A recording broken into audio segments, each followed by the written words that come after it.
Family is supposed to be your safe haven, not your battlefield. When my sister-in-law called the police on me over a simple scraped knee, I never imagined my decision to stop babysitting would cause her entire life to crumble. But sometimes, standing your ground is the only way to show people the true consequences of their actions. Before I dive into this wild story, I'd love to know where you're watching from. Drop your location in the comments, hit that like button if you've ever had to set boundaries with difficult family members, and subscribe to join our growing community of real-life storytellers. Now, let me take you back to where it all began. I'm Charlotte Wells, 32 years old, and I've dedicated my career to helping children as a pediatric nurse at Riverside Community Hospital. I've always been particularly close with my older brother Marcus, who's 35 and works as a financial analyst. When he met Vanessa 6 years ago, I was genuinely happy for him and made every effort to welcome her into our family. They seemed perfect together, both ambitious professionals with similar life goals. Their wedding was beautiful, and I was honored to be a bridesmaid despite only knowing Vanessa for 10 months at that point. When they announced they were expecting twins 2 years later, I was ecstatic. I'd always loved children, and being an aunt seemed like the perfect role for me, especially after my divorce from Richard had left me questioning whether I'd ever have kids of my own. Ethan and Emma were born healthy and beautiful, and from the moment I held them, I felt a special connection.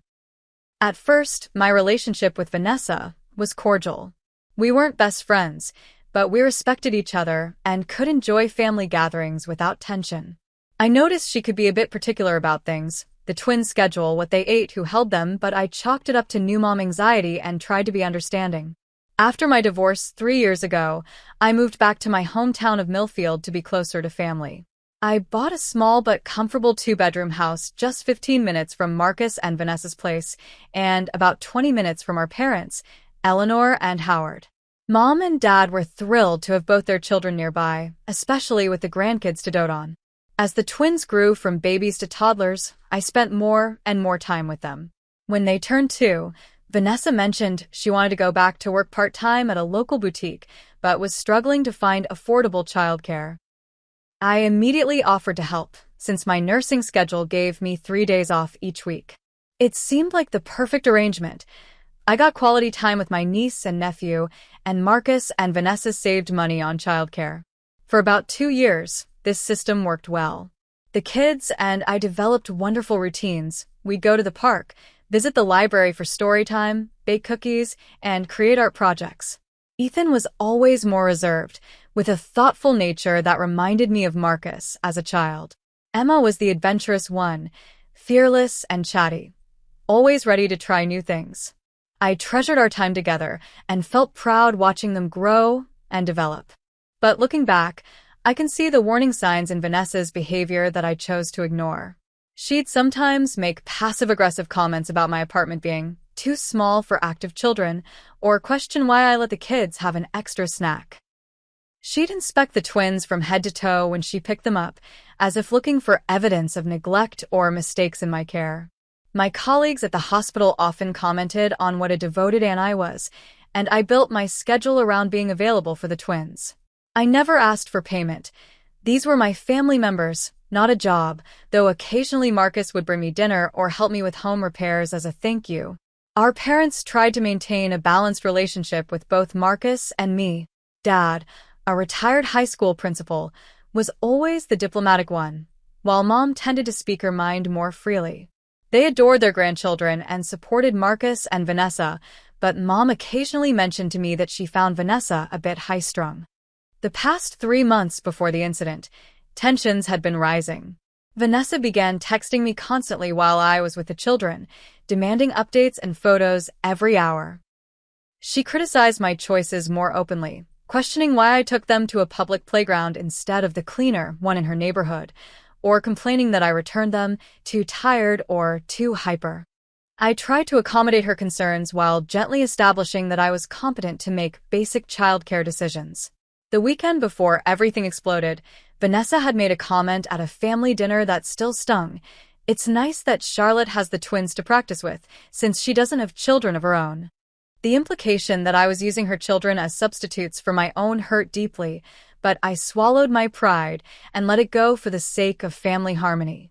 Little did I know that was just the calm before the storm. It was a beautiful Saturday in May when everything fell apart. The weather was perfect, sunny but not too hot, ideal for a day at Oakwood Park. I'd picked up the twins at 9 a.m. as usual, with plans to have them back by 4 p.m. Vanessa had been particularly nitpicky that morning, reminding me 3 times about Emma's sunscreen allergy, which I'd known about since she was an infant, and insisting I text her when we arrived at our destination. Ethan and Emma were in great spirits that morning, excited about our adventure. We packed a picnic lunch, their favorite stuffed animals, and a bag of outdoor toys. The park was busy but not crowded, with several families enjoying the playground and open green spaces. The twins immediately headed for the swing set, taking turns pushing each other with my supervision. After about an hour of playground time, we moved to the grassy area for some ball games. Ethan was trying to catch a beach ball when he tripped over a tree root and fell. It wasn't a serious fall, but he scraped his knee on the rough ground. He started crying immediately, more from surprise than pain, I suspected. "It's okay, buddy," I soothed, examining the scrape. It was minor, about the size of a quarter, with just a tiny bit of blood. Nothing unusual for an active 4-year-old. Drawing on my nursing experience, I immediately cleaned the wound with antiseptic wipes from my first aid kit, which I always carried, applied antibiotic ointment, and covered it with a colorful dinosaur bandage. "Look at that awesome bandage," I said, giving Ethan a reassuring hug. "You're being so brave." He sniffled a bit, but was quickly distracted when a golden retriever walked by with its owner. Within 5 minutes, he was back to playing, the minor injury forgotten in the way that resilient children often bounce back. We continued our day without incident, enjoying our picnic lunch and feeding ducks at the pond. As we were packing up to leave, Emma spotted an ice cream truck at the park entrance. Both kids looked at me with those pleading eyes that are impossible to resist. "Can we get ice cream, Aunt Charlotte? Please." Emma batted her eyelashes dramatically, making me laugh. I checked my watch. It was 3:15 p.m., and we were supposed to be back by 4 o'clock. "Sure, we have time for a quick treat," I decided. They each selected a simple vanilla cone, and we sat on a bench to enjoy them before heading home. Between the ice cream stop and traffic being heavier than expected due to a local festival, we arrived at Marcus and Vanessa's house at 4:30 p.m., half an hour later than planned. I hadn't thought to text about the delay since it wasn't significant, and the kids were perfectly happy. The moment we walked through the door, I knew something was wrong. Vanessa was pacing in the living room, phone in hand, her expression thunderous. "Where have you been?" she demanded, not even greeting the children. "I've been calling you for 40 minutes. I checked my phone and realized it was on silent from our library visit earlier in the week. "I'm so sorry," I apologized. We stopped for ice cream and then hit some traffic. "The kids are fine." That's when she noticed Ethan's bandaged knee. Her eyes widened as if I'd returned him, missing a limb. "What happened to him?" she interrupted, rushing to Ethan and crouching to examine the bandage. "He just had a little fall at the park," I explained calmly. "It's a minor scrape. I cleaned and bandaged it properly." Ethan nodded. "I fell, Mommy, but Aunt Charlotte fixed it. And then we saw a dog named Buddy." But Vanessa wasn't listening. She was already peeling back the bandage, making Ethan wince. "Ouch, Mommy, that hurts," he protested. "You let him get injured," she said, her voice rising. "And you didn't even bother to tell me?" I was taken aback by her reaction. "Vanessa, it's a scrape. Children get them all the time. As a nurse, I'm more than qualified to handle minor injuries." "Don't you dare use that condescending tone with me," she snapped. "These are my children, not yours. You should have called immediately." Emma, sensing the tension, moved closer to me. "Mommy, why are you mad? We had fun with Aunt Charlotte." "Go to your room, both of you," Vanessa ordered. The twins hesitated, looking confused and upset.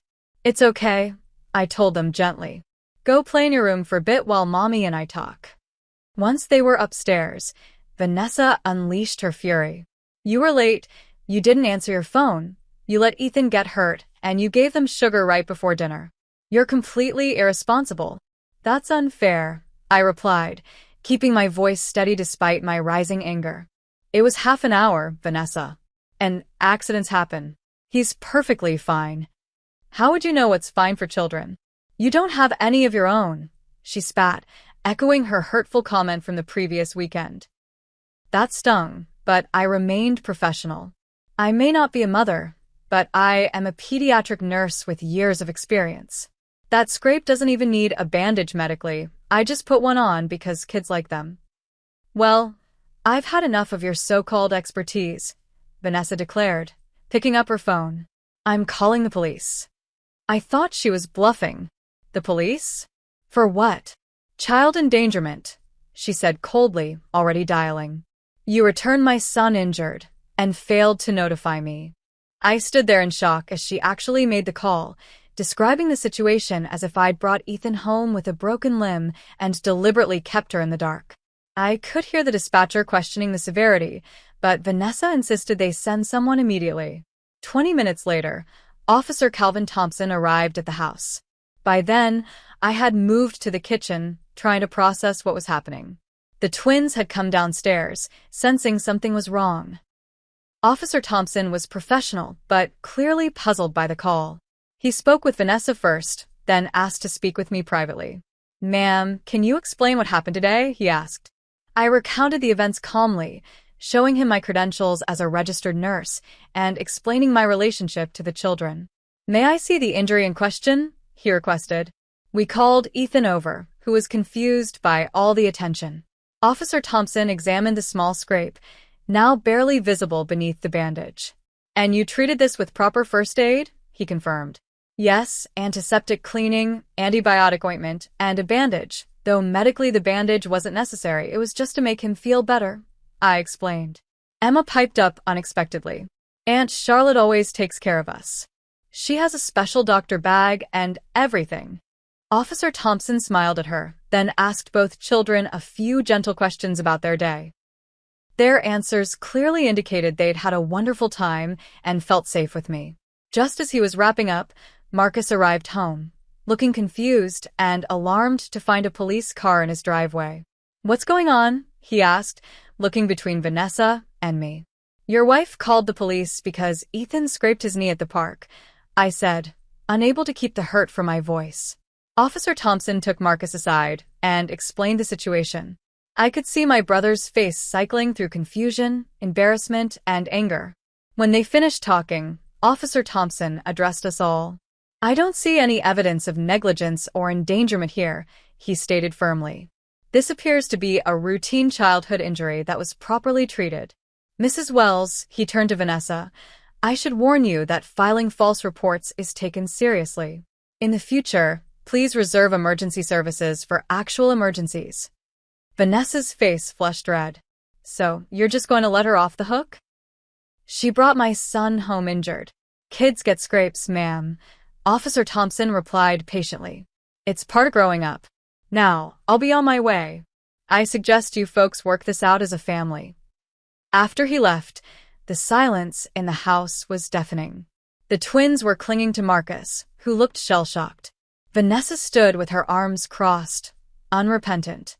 I can't believe you did that, I finally said, my voice shaking. You called the police on me over a scraped knee. I did what any good mother would do, Vanessa insisted. I protected my child. Marcus finally found his voice. Vanessa, this is insane. Charlotte is family. She loves the kids. So you're taking her side? Vanessa challenged. I couldn't bear to be in the middle of their argument. Tears were threatening, and I didn't want the twins to see me cry. I should go, I said, gathering my purse. Emma ran to me, wrapping her arms around my legs. Don't go, Aunt Charlotte. Are you in trouble? No, sweetie, I assured her, kneeling down to hug her properly. Everything's fine. I just need to go home now. Will you come back tomorrow? Ethan asked, his lower lip trembling. I couldn't answer, looking instead to Marcus, who seemed equally at a loss. Vanessa answered for me. Aunt Charlotte needs a break from babysitting, she said with false sweetness. Say goodbye now. I hugged both children tightly, then walked out without looking at Vanessa. As I got into my car, I could see Marcus watching from the doorway, his expression torn between family loyalties. I drove away with tears streaming down my face, humiliated and heartbroken, knowing something fundamental had just broken in our family. The drive home passed in a blur. My hands shook on the steering wheel as I replayed the afternoon's events. Had I done something wrong? Should I have called Vanessa about the scrape? Was I truly irresponsible, as she claimed? No matter how I analyzed it, I couldn't justify her extreme reaction. Calling the police felt like a deliberate attempt to humiliate me, to establish dominance in our relationship. Once home, I collapsed onto my couch, the adrenaline crash, leaving me exhausted. My phone buzzed with a text from Marcus. "I'm so sorry about today. Vanessa overreacted. Can we talk?" I couldn't bring myself to respond. What was there to say? His wife had just accused me of endangering their children I loved more than anything.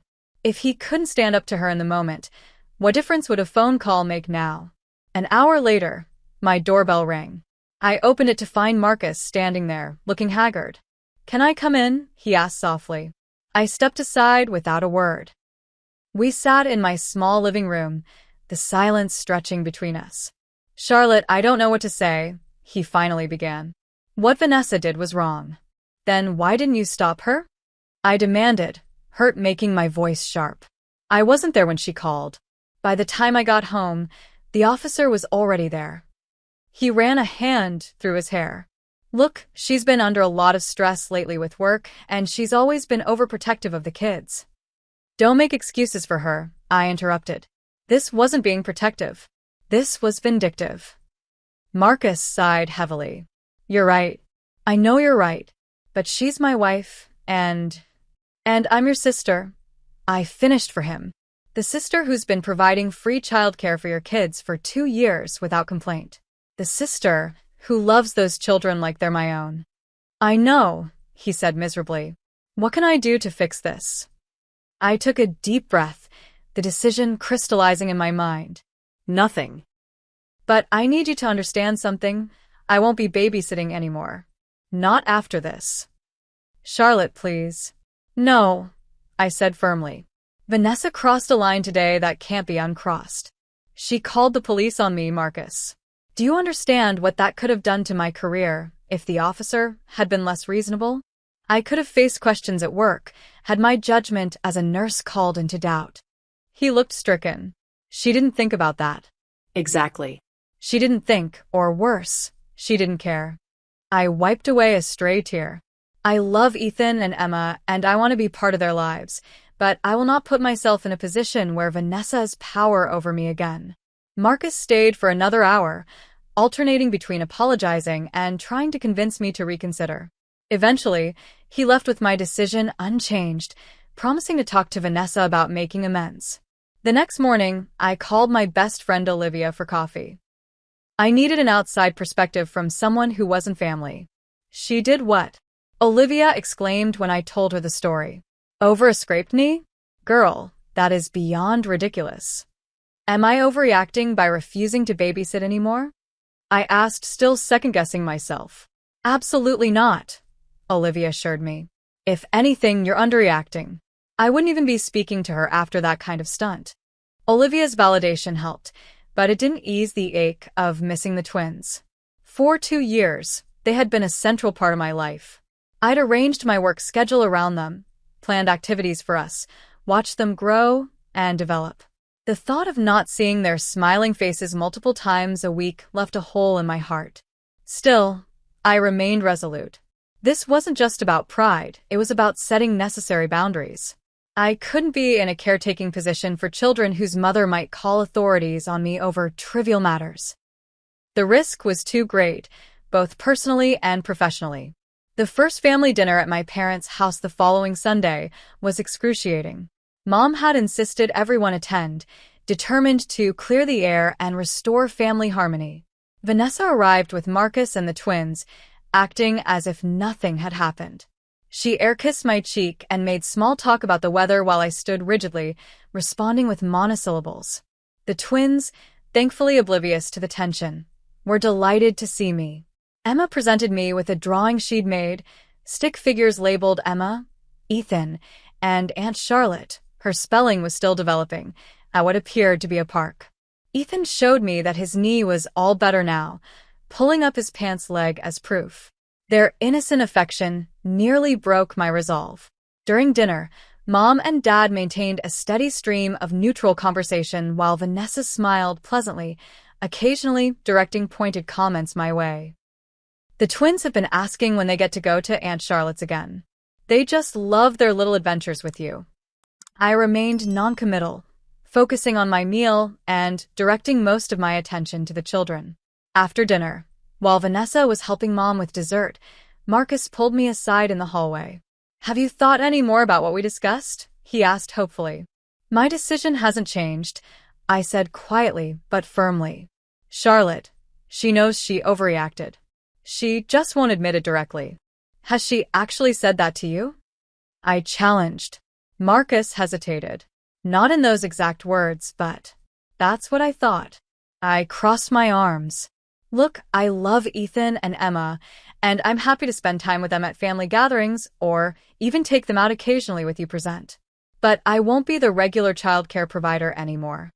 "We've been looking at other options," Marcus admitted. "But they're all so expensive, and the kids keep asking for you." "I'm sorry about that, truly. But Vanessa made her choice." Marcus looked defeated. "What if she apologizes?" "A genuine apology might be a start, but it wouldn't change my decision about babysitting," I replied. When we returned to the dining room, Vanessa was serving pie with an artificial smile. "Everything okay?" she asked sweetly. "Charlotte was just explaining that she won't be available to watch the kids anymore," Marcus said, a hint of challenge in his voice. Vanessa's smile didn't falter. "That's fine. We'll find someone better suited. Someone with actual childcare qualifications, not just playing house with other people's children." The table fell silent. Dad cleared his throat uncomfortably while Mom's eyes widened at Vanessa's blatant rudeness. "Vanessa," Marcus hissed, "apologize." "For what?" "Wanting the best care for our children," she replied innocently. "Charlotte's clearly not comfortable with the responsibility." I maintained my composure, though internally I was seething. "It's not about qualifications, Vanessa. It's about trust and respect, which are clearly lacking here." Later that evening, Mom called to check on me. "I had no idea things were so bad between you two," she said, concerned. "It's been building for a while," I admitted. But calling the police was the final straw. "Your father and I understand your position," she assured me. "We just hate to see the family divided like this." What Mom didn't say, but I later learned, was that Vanessa had been spreading her version of events to extended family members, painting me as negligent and herself as the protective mother. Cousin Rachel called to ask if I was doing okay after the incident with the twins, having heard from Vanessa that I had lost control while babysitting. These revelations only strengthened my resolve. If Vanessa was willing to damage my reputation within the family, what else might she do? The following week, I had a session with my therapist, Dr. Samantha Reed, who helped me process my feelings about the situation. "It sounds like you've set a healthy boundary," she observed. "But I'm hearing a lot of guilt about the children." "I miss them terribly," I admitted. "And I worry they think I've abandoned them." "Children are resilient," Dr. Reed reminded me. "And you're not cutting them out of your life. You're just changing the nature of your relationship. That's an important distinction." Her words helped me begin reimagining my role as their aunt, present and loving, but with clearer boundaries. I could still be part of their lives without being Vanessa's convenient, free childcare solution. It would be different, but not necessarily worse. With this new perspective, I began to look forward rather than back, focusing on rebuilding my life with these new boundaries in place. 2 weeks after the police incident, my mother called with an update. "Vanessa's having trouble finding a babysitter," she reported. "She's called 3 different agencies, but either their rates are too high for her or they don't have availability on the days she needs." I felt a twinge of satisfaction, but squashed it immediately. This wasn't about wanting Vanessa to suffer. It was about standing my ground. "That's unfortunate," I replied neutrally. How are the kids doing? They miss you, Mom said. They keep asking when you're coming back.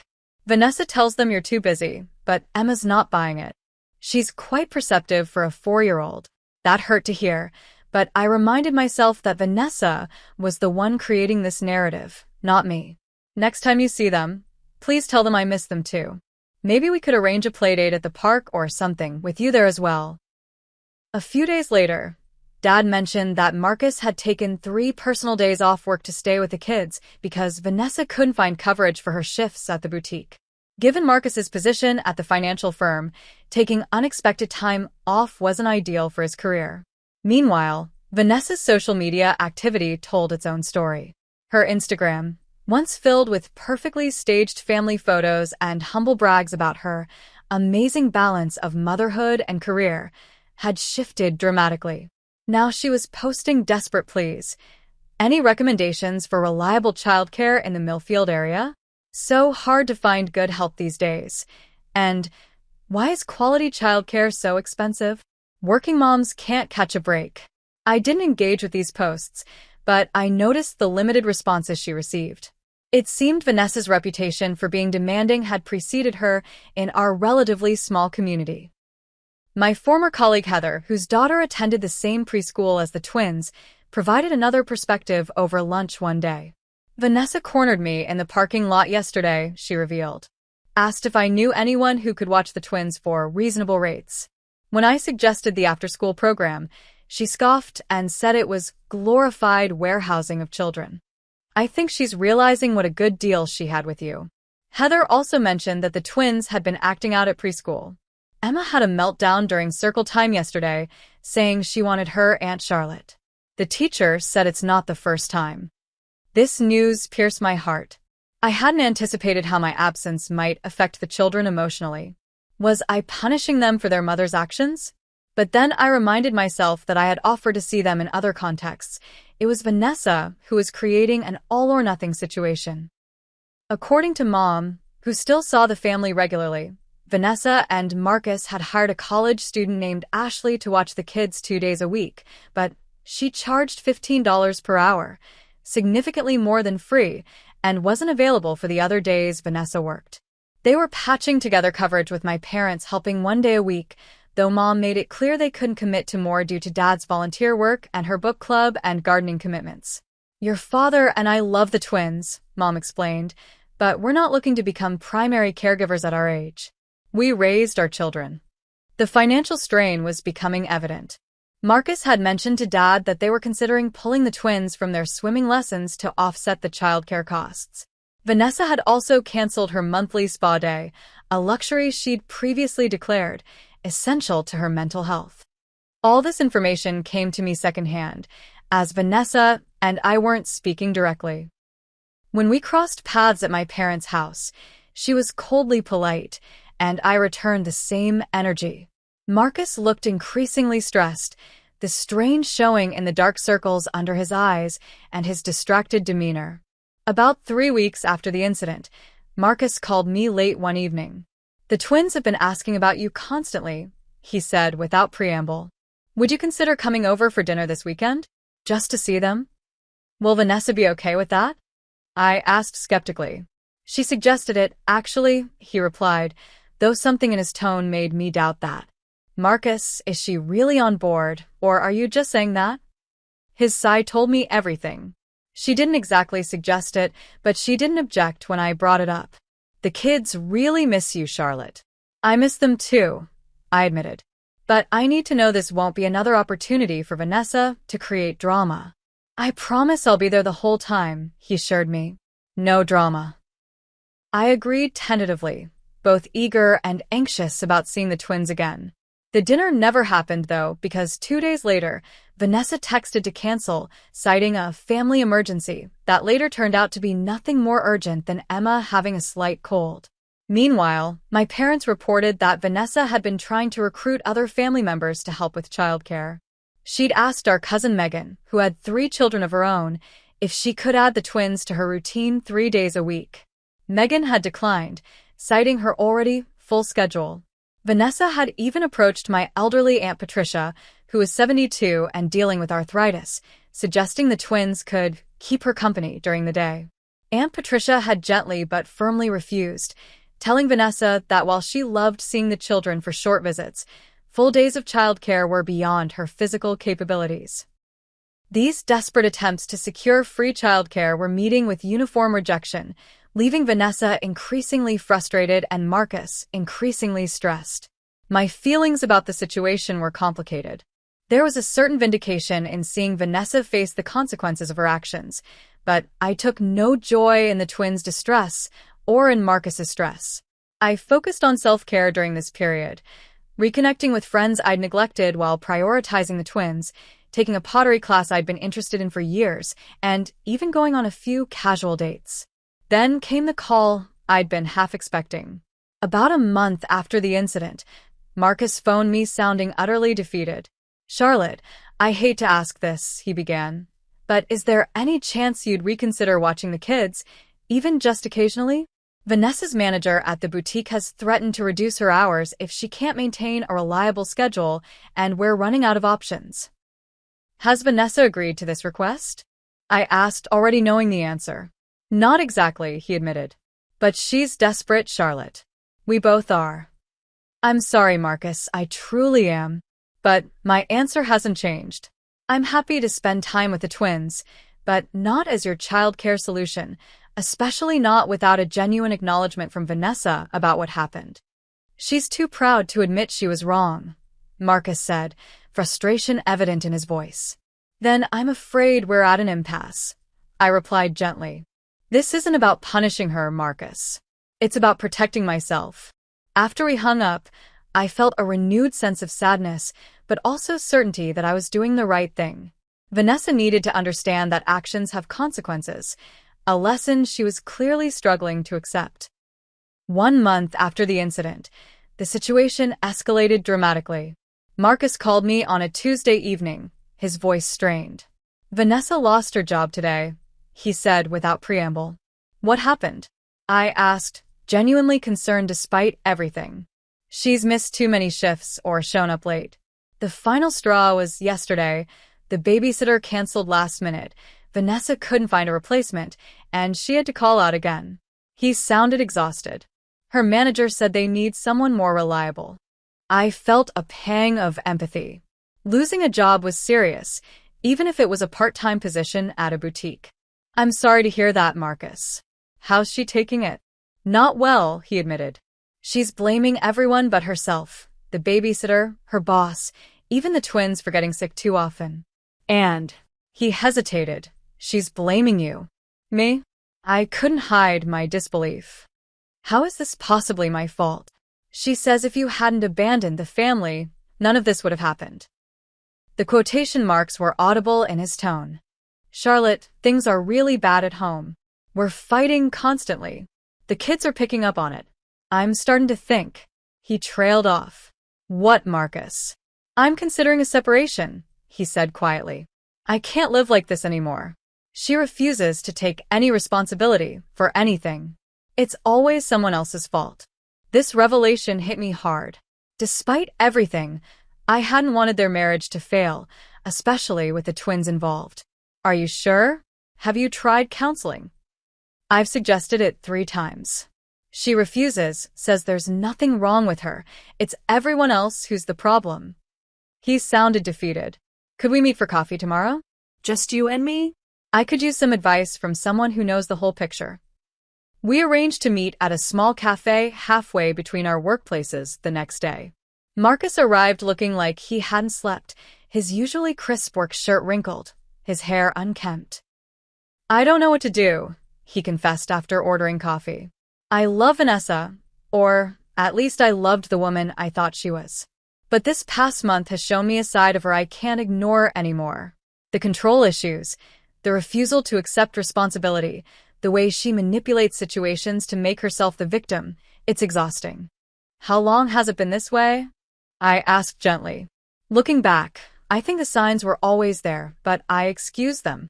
After the twins were born, it got worse, but I chalked it up to postpartum anxiety. Now I'm wondering if it's just who she is. He stared into his coffee. "The way she treated you, Calling the police over a scraped knee, that was a wake-up call for me. If she could do that to you, who's been nothing but helpful and loving, what else might she do?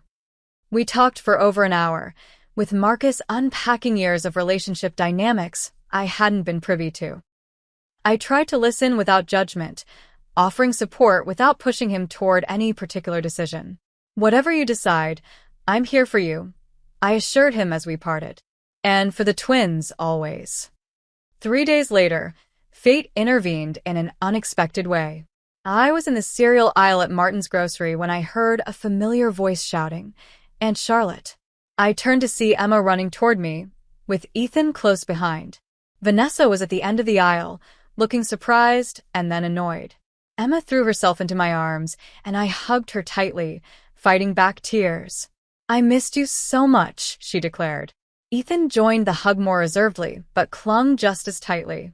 "I missed you both too, so much," I said, kneeling to their level. "Why don't you come over anymore?" Ethan asked, his lower lip trembling slightly. "Mommy said you're too busy for us now." Before I could formulate an age-appropriate response, Vanessa approached, pushing her shopping cart deliberately between us. "Children, we need to finish shopping," she said coldly. "But we're talking to Aunt Charlotte." Emma protested. "Now, Emma," Vanessa insisted, her tone brooking no argument. "Can't we just catch up for a minute?" I asked, trying to keep my voice light for the children's sake. Vanessa's eyes narrowed. "We're in a hurry." "No, we're not, Mommy," Emma contradicted. "You said we could look at toys after shopping." Vanessa shot her daughter a look that made the child shrink back. "Emma, enough." "It's okay," I told Emma gently. "We can talk another time. I promise." "When?" Ethan asked plaintively. "You always used to take us to the park on Tuesdays, but you never came anymore." His innocent question broke my heart. "I'm sorry about that, buddy. Sometimes grown-ups have disagreements that make things complicated." "Did you and Mommy have a fight?" Emma asked perceptively. Vanessa interrupted before I could answer. "We need to go. Say goodbye to your aunt." The twins hugged me reluctantly, both looking confused and sad. As they walked away, I heard Emma ask, "Why is Aunt Charlotte not allowed to see us anymore?" And Vanessa's hushed, angry response, "She decided she doesn't want to spend time with you anymore." That blatant lie infuriated me. I wanted to confront Vanessa right there, but causing a scene in the grocery store wouldn't help the children. Instead, I finished my shopping quickly and called Marcus as soon as I got to my car. "Vanessa is telling the twins I don't want to see them anymore," I said without preamble, my voice shaking with anger. "What? When did this happen?" I explained the grocery store encounter.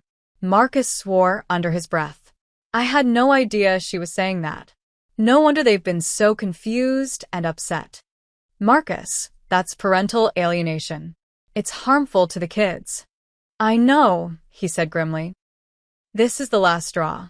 I'm calling a lawyer tomorrow."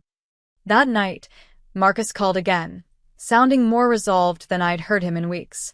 "I told Vanessa I'm considering separation," he said. "She didn't take it well." "I can imagine," I replied. "What happened?" "First denial, then rage, then tears and promises to change. The usual cycle." He sounded weary but determined. I told her I need time to think, but honestly, Charlotte, my mind is pretty much made up. I can't raise my children in this environment anymore. The next day, I learned from my friend Grace, whose daughter was in the twins' preschool class, that Vanessa had had a public meltdown at a parent-teacher conference. According to Grace, Vanessa had become defensive when the teacher mentioned the twins seemed emotionally distressed lately, shouting that everyone was against her and storming out of the meeting. It was uncomfortable to witness, Grace told me over the phone. The teacher was just expressing concern, but Vanessa took it as a personal attack. Then she started ranting about family betrayal and how no one understands how hard it is to be a working mother. Everyone in the waiting area could hear.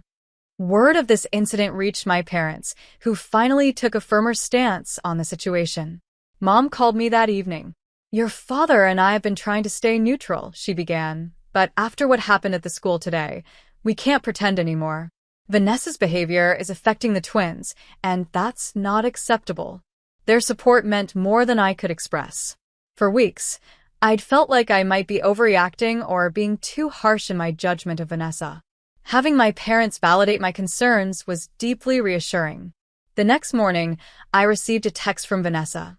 "I'm sorry if there's been a misunderstanding about your relationship with the twins. They miss you. Maybe we could arrange a visit soon." The non-apology was transparent. If there's been a misunderstanding, placed no responsibility on her shoulders. And I strongly suspected Marcus or my parents had pressured her into sending it. Still, it was the first overture she'd made, however insincere. I replied carefully, "I miss them too. I'm happy to see them anytime. But for us to move forward, we need to address what happened directly. Your calling the police on me was unacceptable, and you're telling the children I don't want to see them is harmful to them." Her response came quickly and was exactly what I expected. I was protecting my children as any mother would. If you can't understand that, maybe you're not ready to be around them. Forget I offered. I forwarded the exchange to Marcus without comment. He called me an hour later. "I saw the texts," he said. "That's it.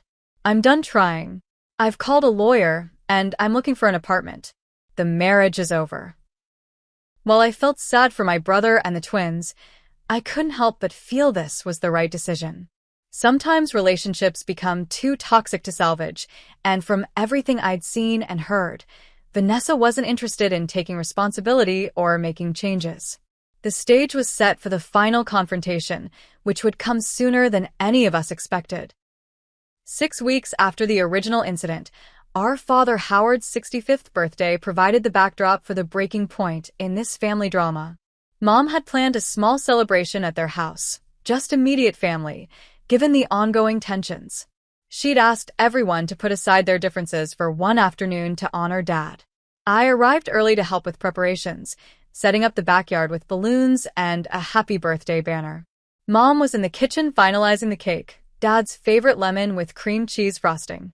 We worked in companionable silence, both apprehensive about the gathering but determined to make it pleasant for Dad's sake. Marcus arrived with the twins at 2 p.m., right on schedule. They ran to me immediately, and I hugged them tightly, having missed them desperately. Ethan presented me with a handmade card covered in dinosaur stickers, while Emma chattered excitedly about her new shoes. Marcus looked tired, but managed a genuine smile at the children's excitement. "Vanessa's running late," he explained. "She'll be here soon." Dad joined us in the backyard, delighted with his grandchildren's enthusiastic birthday wishes. For a while, it seemed like we might actually have a normal family gathering. The twins helped Mom bring out snacks, Marcus and Dad discussed an upcoming baseball game, and I relaxed slightly, hoping Vanessa's late arrival might mean she decided to skip the event altogether. No such luck. At nearly 3 p.m., an hour after the party's start time, Vanessa finally arrived. Her appearance was shocking. Her usually immaculate hair was pulled back in a messy ponytail, her clothes were wrinkled, and her eyes had dark circles beneath them. She carried a hastily wrapped present and didn't apologize for her tardiness. "Happy birthday, Howard," she said, handing the gift to my father with a smile that didn't reach her eyes. "Thank you, Vanessa." "Glad you could make it," Dad replied kindly, always the diplomat. Throughout the afternoon, I noticed Vanessa making frequent trips to the cooler of drinks, helping herself to the white wine Mom had provided. By the time we gathered around the picnic table for cake, she'd had at least 3 glasses and was showing signs of tipsiness, louder laughter, slightly slurred speech, and a loosening of her usually rigid posture. The twins stayed close to me throughout the party, showing me their toys, asking me to push them on the swing set, and generally acting as if I'd never been absent from their lives. This clearly agitated Vanessa, who watched with increasing annoyance as they gravitated to me instead of her.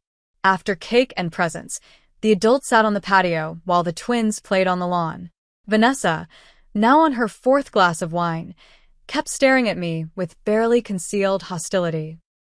"You know," she said suddenly, her voice cutting through a lull in conversation, "it's interesting how children forget so quickly. A few weeks without seeing Aunt Charlotte, and now they're acting like she's their favorite person again." "Children are forgiving," Mom replied neutrally. "It's a quality adults could learn from.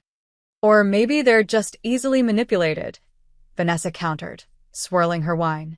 Charlotte's always been good at that, making everyone think she's so perfect. Marcus tensed beside me. Vanessa, this isn't the time or place. When is the time, Marcus? You've been avoiding the conversation for weeks. Her words were becoming more slurred. Everyone's treating Charlotte like some kind of victim, but she's the one who abandoned her commitments.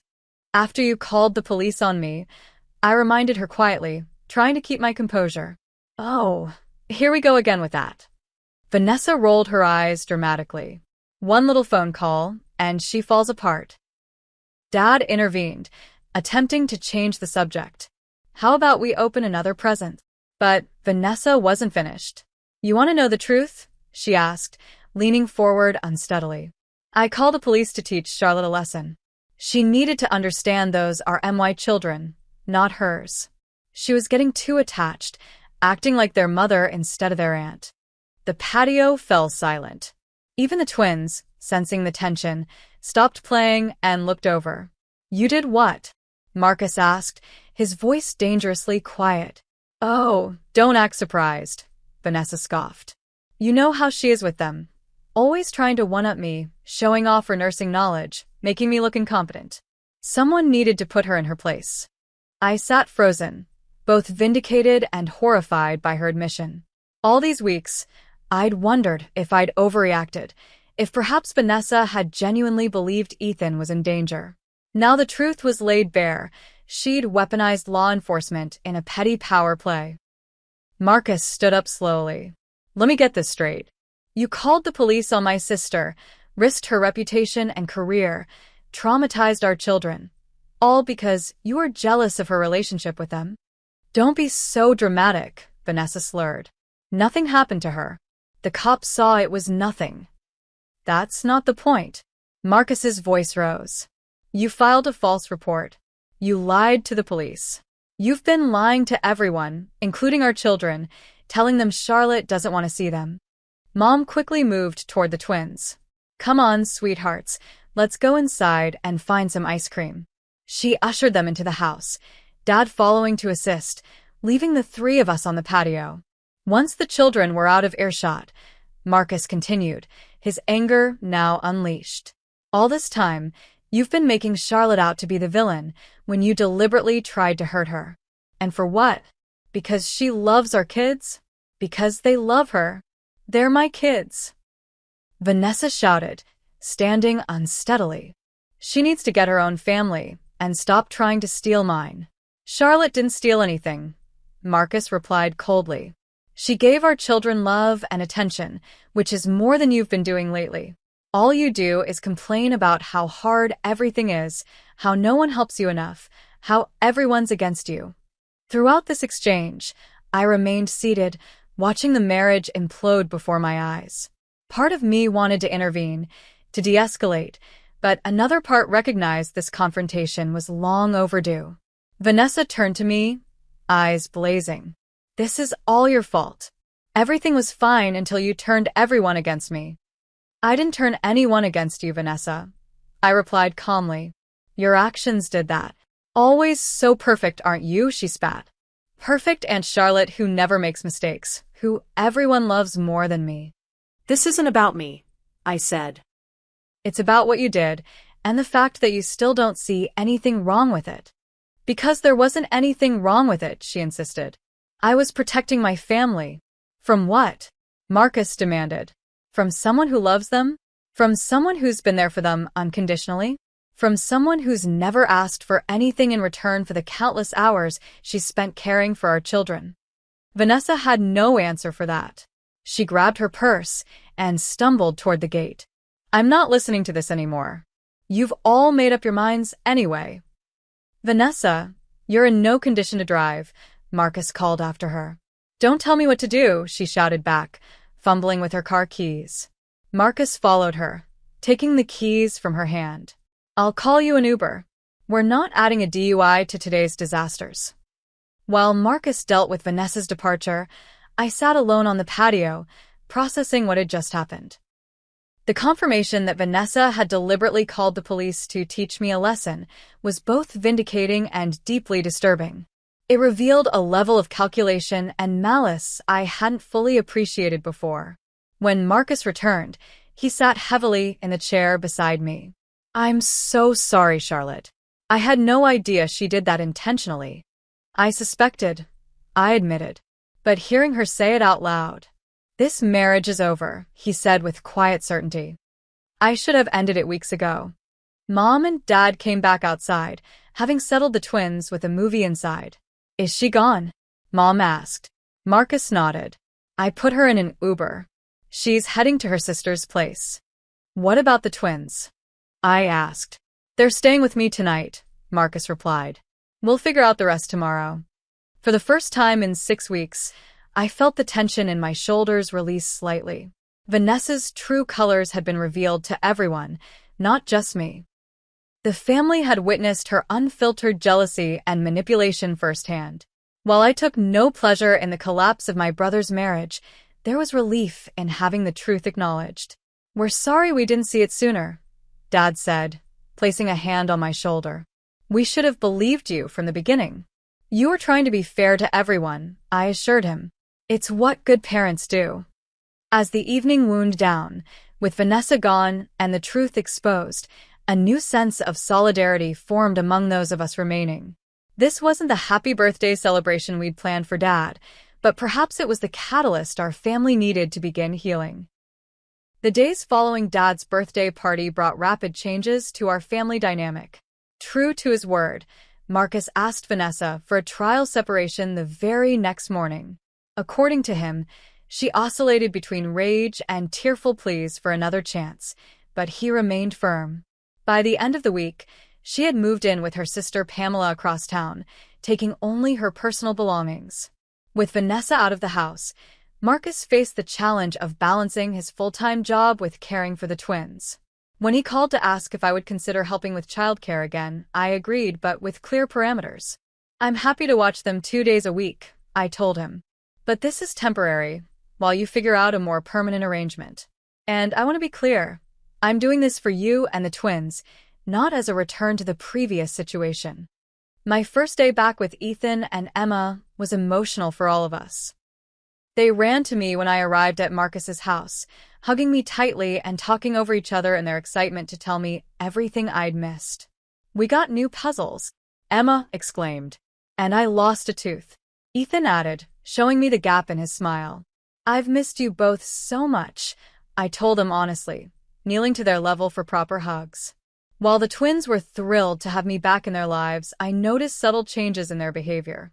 Emma was more clingy than before, following me from room to room as if afraid I might disappear again. Ethan had developed a habit of asking, "Are you coming back tomorrow?" at the end of each visit, needing constant reassurance about my presence in his life. These changes broke my heart, but also strengthened my resolve to be a stable, consistent figure for them during this turbulent time. I worked with Marcus to establish a predictable schedule they could count on. I would watch them every Tuesday and Thursday, and we would have Sunday lunch together as a family. The arrangement wasn't without its complications. Vanessa initially objected to my involvement, insisting to Marcus that she should be the one caring for the children during his work hours. When he pointed out that her own work schedule, she'd found a new retail position, made that impossible, she suggested her sister Pamela instead. Marcus stood firm, and eventually, Vanessa seemed to accept the new arrangement, though not gracefully. About 2 weeks into the separation, Marcus filed for divorce, citing irreconcilable differences. "It's not just about what happened with you," he explained to me over coffee one morning after I'd arrived to watch the twins. That was the breaking point, but looking back, there were problems for years. Her need for control, her inability to take responsibility for anything, her constant victim mentality. I just couldn't see it clearly until recently. I felt a twinge of guilt, wondering if I'd somehow catalyzed the end of his marriage. "Are you sure this isn't my fault? I never wanted to come between you and Vanessa." "Charlotte, this is absolutely not your fault," Marcus insisted. "If anything, you've been too accommodating over the years. Vanessa's behavior toward you was completely unacceptable, and it opened my eyes to patterns I'd been ignoring. You didn't break up my marriage, you just helped me see it was already broken." Still, I couldn't shake the feeling that if I'd handled things differently, if I'd been more patient with Vanessa's insecurities, more understanding of her perspective, perhaps the outcome would have been different. I brought these concerns to my next therapy session with Dr. Samantha Reed. "It's natural to feel responsible," she assured me. "But remember, you didn't call the police over a minor injury. You didn't lie to the children about why they couldn't see a loved one. You set a healthy boundary after being mistreated, which is exactly what you should have done." Her words helped, but the real healing came through the family therapy sessions Marcus had arranged for himself, the twins, and occasionally me, with Dr. Blake Henderson. These sessions provided a safe space for the children to express their confusion and fear about the family changes. "Mommy said you didn't want to see us anymore," Emma told me during one session, her small face serious. "But Daddy said that wasn't true." "It wasn't true at all," I assured her, fighting back tears. "I always wanted to see you. I missed you every single day." "Then why didn't you come?" Ethan asked plaintively. Dr. Henderson helped me explain in age-appropriate terms. "Sometimes grown-ups have disagreements that make it hard for them to be around each other. It wasn't about not wanting to see you, it was about Aunt Charlotte and your mom needing some space from each other." The twins seemed to accept this explanation, and over time, their anxiety about my presence decreased. They stopped asking if I was coming back and began to trust in the new routine we'd established. Vanessa, meanwhile, refused to participate in the family therapy sessions, telling Marcus they were unnecessary and that the children were perfectly fine. She did, however, meet with Dr. Henderson once individually, at the therapist's request. According to Marcus, she spent the session defending her actions and blaming others for the family breakdown. Despite her resistance to therapy, Vanessa did make efforts to maintain her relationship with the twins during her parenting time. She had them 3 days a week, while Marcus had them for 4, including the 2 days I helped with childcare. This arrangement, while not formalized by the court yet, seemed to be working reasonably well for the children. As weeks passed, Marcus and I established a new sibling relationship, stronger than before, but with clearer boundaries. We no longer relied on implied expectations or unspoken assumptions. If he needed additional help with the twins, he asked directly, and I felt comfortable saying no if it didn't work for my schedule. This new dynamic was healthier for both of us. Our community rallied around us in unexpected ways. My friend Olivia organized a weekly playdate for the twins and her son Jackson. Marcus's colleague Peter, a single father himself, offered practical advice about co-parenting after divorce. Even my neighbor Mrs. Sullivan, an elderly widow, volunteered to watch the twins occasionally when both Marcus and I had commitments. Through it all, I was careful not to badmouth Vanessa to the children. Whatever her flaws as a sister-in-law, she was still their mother, and they loved her.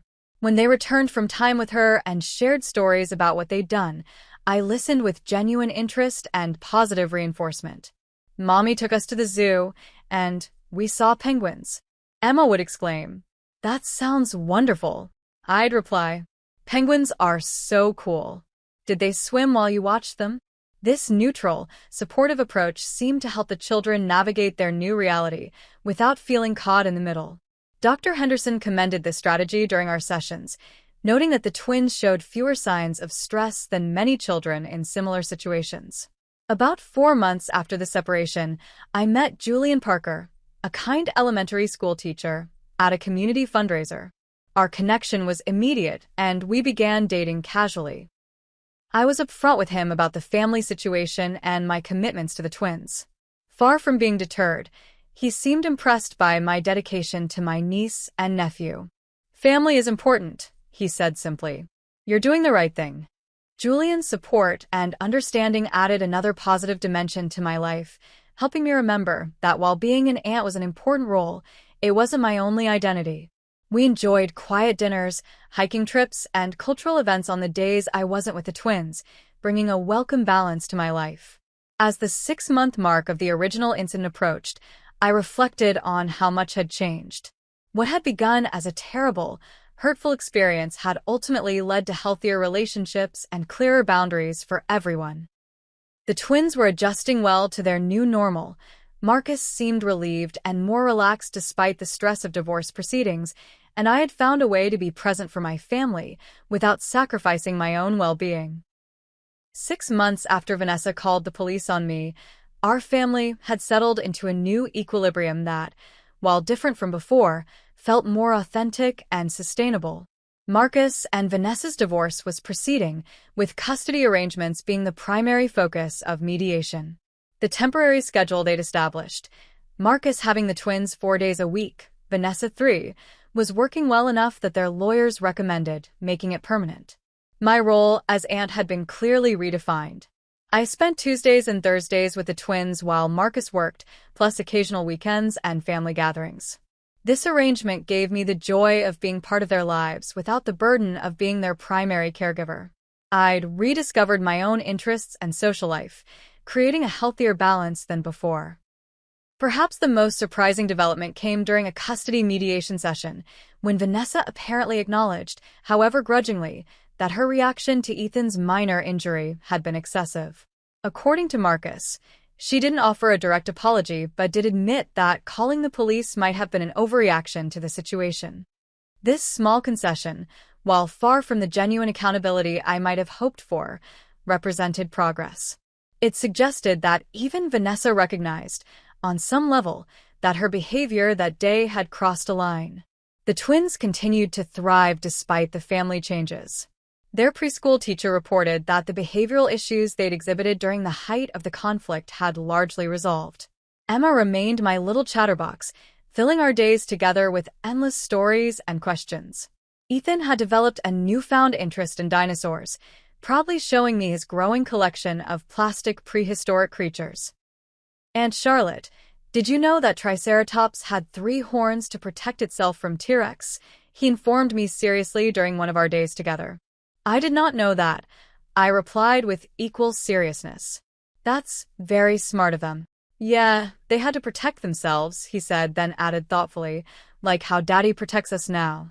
His innocent comment revealed how much he understood about the family changes in his 4-year-old way. The children were processing the new reality in their own terms, finding ways to make sense of it that felt safe and comprehensible to them. Our family holiday gathering that November was smaller than in previous years, but infinitely more peaceful. Vanessa had the twins for Thanksgiving morning, then Marcus picked them up for dinner at our parents' house. The children arrived excited to see everyone, quickly adapting to the dual celebrations that would become their new normal for holidays. I got to have 2 turkeys today, Emma announced proudly as she entered the house. One at Mommy's and one here. That sounds like double the fun, Mom replied, hugging her granddaughter tightly. Julian joined us for dinner, his first major family event with me. He integrated seamlessly, helping Dad carve the turkey and engaging the twins in a silly game of Guess the Animal that had them giggling uncontrollably. Watching him with my family, I felt a warmth and rightness that had been missing from my life for some time. The following week brought an unexpected moment of civil interaction with Vanessa. I was dropping the twins off after our regular Thursday together when she arrived early for her weekend with them. Typically, we arranged handoffs to avoid direct contact, but this accidental meeting couldn't be prevented.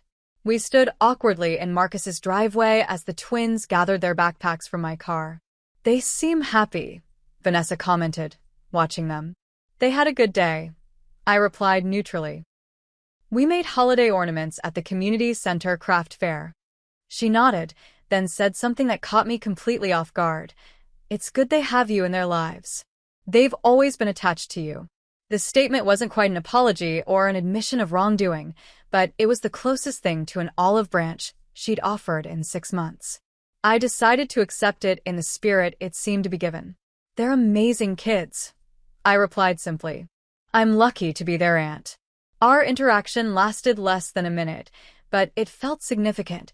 A tacit acknowledgement that whatever our personal feelings, we both valued the children's well-being above our conflict. As the year drew to a close, I found myself reflecting on the journey of the past 6 months. The incident that had seemed so devastating at the time had ultimately led to positive changes in my life. I'd learned to set and maintain healthy boundaries, even when doing so was painful. I discovered a resilience I hadn't known I possessed. And perhaps most importantly, I'd learned that standing up for myself didn't mean losing the relationships that mattered most to me. During my final therapy session of the year with Dr. Reed, I shared these reflections. "It sounds like you've come to a place of real peace with the situation," she observed. "I have," I agreed. "I won't pretend it wasn't incredibly difficult, and there are still awkward moments, but overall, I think everyone is in a healthier place now, especially the twins." "And what about you?" she asked.